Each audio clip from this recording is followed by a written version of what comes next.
I believe life holds three great mysteries: love, God, and creativity. It is even my suspicion that these things are closely related. That being said, they are mysteries for a reason. Nobody can say with certainty what they are. And for now, we will keep our focus on only one of them: creativity, using imagination as an inseparable prerequisite to creativity. In pondering creativity, we might ask ourselves, where does it come from? How does it work? And what even is it definitively? A dictionary will tell you that creativity is the tendency to generate or recognize ideas, alternatives, or possibilities that may be useful in solving problems, communicating with others, and entertaining ourselves and others. So, if creativity is the tendency to generate ideas, then how do we generate ideas? Well, a psychologist will tell you that ideas are a product of synapses firing and connecting creative dots between thoughts and images and physical responses. A poet might say, ideas rise out of the inner world fueled by sensation and a connection to life and its truth. A religious or spiritual person might say that they come from God. Do you see why it is such a great mystery? We are aware that there exists in humanity an inner vision, and that this activity of accessing the inner vision, otherwise known as the imagination, can be seen and tracked in the brain, in the right hemisphere, which rules that which is visual, intuitive, and creative. This is the hemisphere which does not perceive time, separation, or dialogue, meaning that it is rooted in presence, connection, and sensation, by which we can assume imagination and creativity stem from these very things, which is probably why so many people claim that they get their best ideas in the shower, including their best comebacks in an argument. Because in the shower, you are relaxed, present, and vulnerable to your environment. But still I wonder, why when I close my eyes, I can imagine images of things that I have never seen or experienced? Why do certain songs, films, and aesthetics move and inspire me?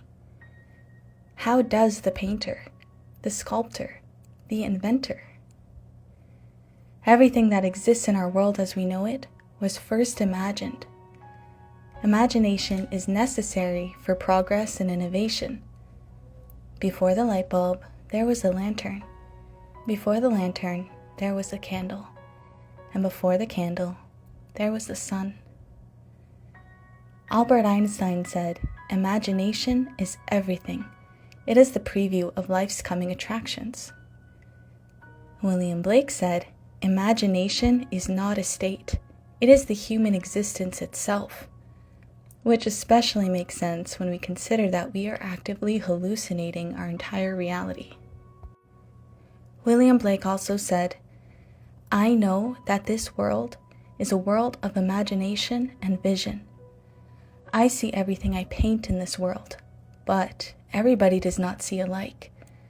The tree which moves some to tears of joy is in the eyes of others only a green thing that stands in the way. Some see nature all ridicule and deformity, but to the eyes of the man of imagination, nature is imagination itself. As a man is, so he sees. As the eye is formed, such are its powers." Imagination, inspiration, and creativity are not conditions, but ongoing processes occurring within us as we relate in relationship to ourselves and the world around us. It seems to be that we cannot control when we are inspired or what we are inspired by. But is it possible to cultivate the correct conditions in order to fuel the natural inspiration and creativity that is always ongoing? I believe it is. Consider that we are dual-natured beings. We all oscillate between a lunar nature and a solar nature. And I have found that the balancing of these two natures promotes the magnetism of inspiration and creativity in one's life, and it's because you are including everything. Your lunar nature represents your inner world. This is the vision within you. This is not the part of you that takes any action, but rather receives insight and self-generates. Your lunar nature is your daydreams, your emotional spectrum, your inner dialogue and identity, the part of you which is affected and inspired by those outside things, the part of you which dreams, contemplates, feels, discovers, and imagines. Your solar nature is the opposite. This is the part of you which takes action, the part of you that outwardly communicates, reveals, builds, and destroys. This is the part of you with power to turn that which is first imagined in the lunar cycle into a form actualized in reality. The solar nature is physicality, structure, creativity, the very part of you that makes your inner world your outer reality. Your lunar nature is the part of you that dreams up images and sensations to long for. And this is how we create the future. We must first cultivate space to be able to long for it. And the only way to redeem the longing and to rectify the pain of longing is to embody the solar nature who has the capacity to achieve or create that which is longed for in the first place. And it is precisely the way that we make use of these cycles and natures that determine the heights and potency of our creative potential. The lunar cycle is imagination. The solar cycle is creation. Your solar nature is what you do, and your lunar nature is who you are. How well do these natures work together and reflect the truth within you and your vision for yourself and the world? Imagination and creativity are processes that involve the whole of you, not just imagination and creativity itself. And here's what I mean. Imagine a yin-yang symbol, a representation of the lunar and solar self. Notice how the lunar phase will be held within the solar phase, and the solar phase will be held within the lunar phase.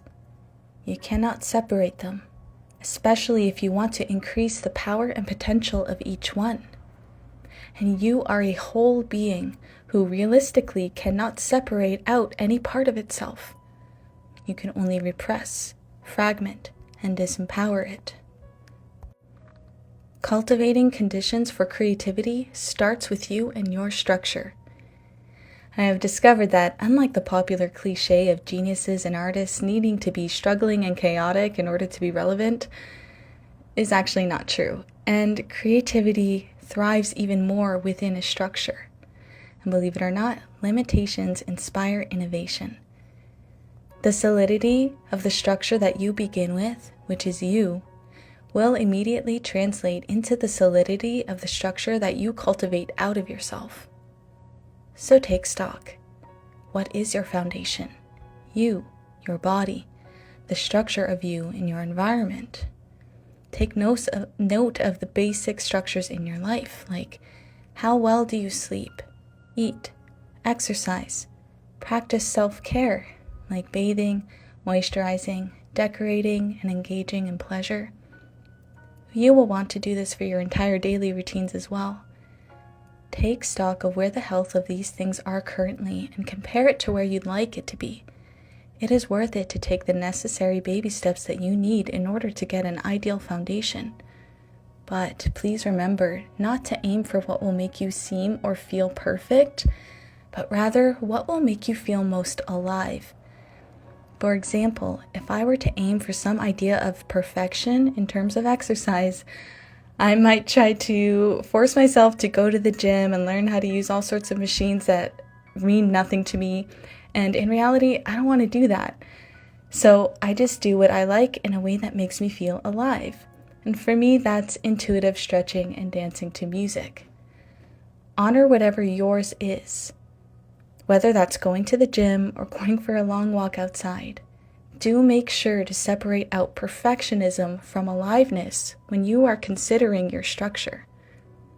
Then you want to consider what can make the maintenance of your structure feel funner and more alive. For example, dancing while you get dressed in the morning and singing to music while you clean. And here is where we are going to see the lunar cycle come in to be held within this solar structure that we are creating. Because within the structure of everything you do, you need to add in time for everything you feel, for rest, for your inner world, your emotional dynamics, and the receiving of inspiration.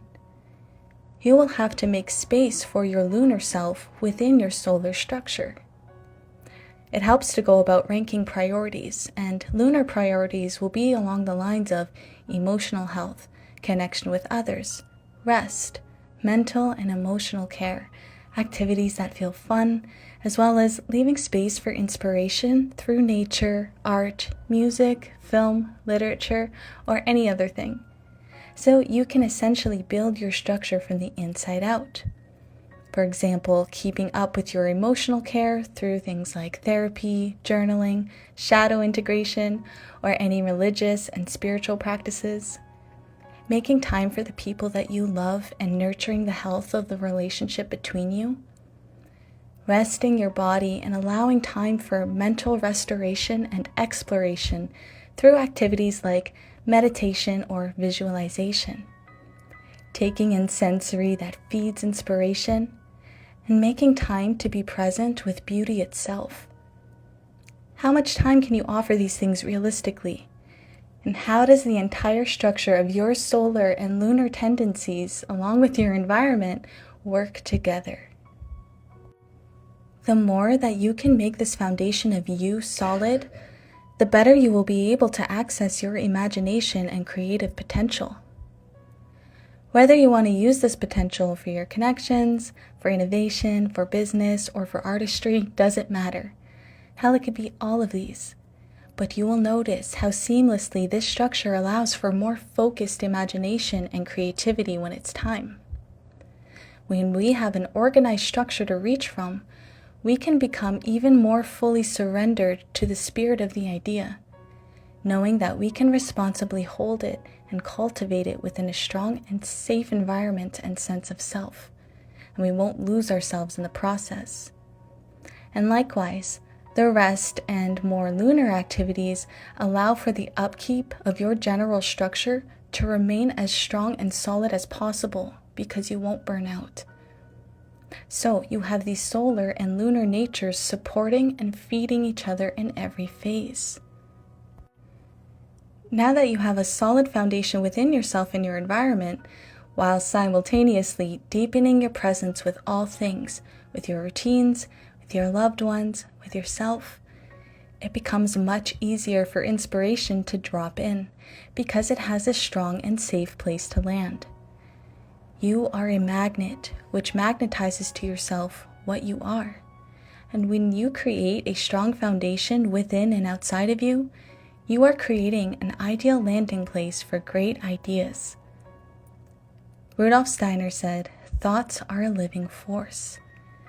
This helps me to see ideas as something that is alive. So I consider ideas like spirits who want to be born into our world.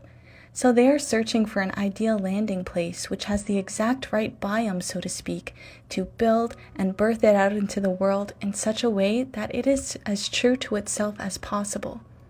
And you are that biome. And the idea is already a living force which only needs a form and structure in order to be physicalized. In this way, you can develop a relationship to the idea or the insight in order to connect to it and hold it in its entirety. And this is how devotion can be formed between you and that which wants to be born. By saying, I want to give the very best of my capacity and heart to this idea. And I will surrender and move and develop in whatever way I need to in order to meet it in its wholeness.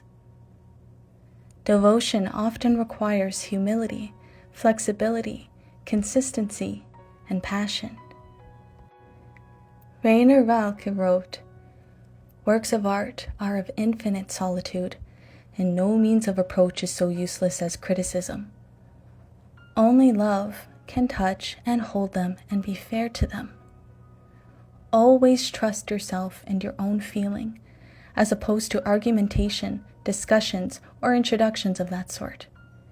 If it turns out that you were wrong, then the natural growth of your inner life will eventually guide you to other insights. Allow your judgments their own silent, undisturbed development, which, like all progress, must come from deep within and cannot be forced or hastened. Everything is gestation and birthing. To let each impression and each embryo of a feeling come to completion entirely in itself, in the dark, in the unsayable, the unconscious, beyond the reach of one's own understanding, and with deep humility and patience to wait for the hour when a new clarity is born. This is what it means to live as an artist. If I consider an idea as something that is already alive, then I could assume it knows things that I don't, and therefore I should surrender to it and allow it to lead me in the best direction for it to be created. I can trust a timeline, ideal, and outcome that is outside of what I can currently perceive. Surrender means to put aside what you know in order to find out what you don't know yet. Your mental defenses need to be resting if you want to be moved by anything. You need to be able to trust in what you don't know in order to discover it. And since the idea is alive, it needs to trust you too in order to land. And with a safe and secure sense of self, through your foundation, you prove to yourself and to the unknown that you are trustworthy. This is exactly how breakthroughs can occur. Those shower moments come in when we allow ourselves to be vulnerable. And we can allow ourselves to be vulnerable because we have cultivated a strong foundation to keep that vulnerability safe enough to exist in the first place. Do you see how it all relates? Our foundation and vulnerability is the gateway for us to connect and receive and create. And this is necessary for problem solving and creativity in general. When you surrender to an idea or vision, you are giving it permission to show you what you do not yet perceive. And this can show up in very practical ways as well. For example, working within a specific budget or deadline or within specific materials. When you are working within the limits and structure of something, you have to innovate ways to move ahead with plans. And combine that with an attitude of surrender so that rather than getting in your head about what you don't have, you can trust and lean into what you do. And this in itself is a doorway to your creativity. It does seem to be oftentimes that people who find themselves over-occupying their lunar tendencies in such a way that they find that they never really finish projects and are overtaken by longing and dreaming, that they never fully create what they intend to, are needing to work on their solar structures, starting with the most basic areas of their life in order to bring the wholeness of their creativity alive. And likewise, people who keep themselves too busy and leave no time for beauty, rest, play, imaginations, connections, and longing can hardly be able to develop the inner and outer biome necessary to become an ideal landing place for new ideas, impulses, and ways forward. But when we can balance these natures and create a structure where they coexist and interact with each other in supportive ways, we can become unstoppable forces of nature, capable of literally making our dreams a reality. We must first care, feel, connect, and imagine, to then express, change, form, and create. This is a godly power, to bridge the gap between imagination and creation, to actualize what has been realized.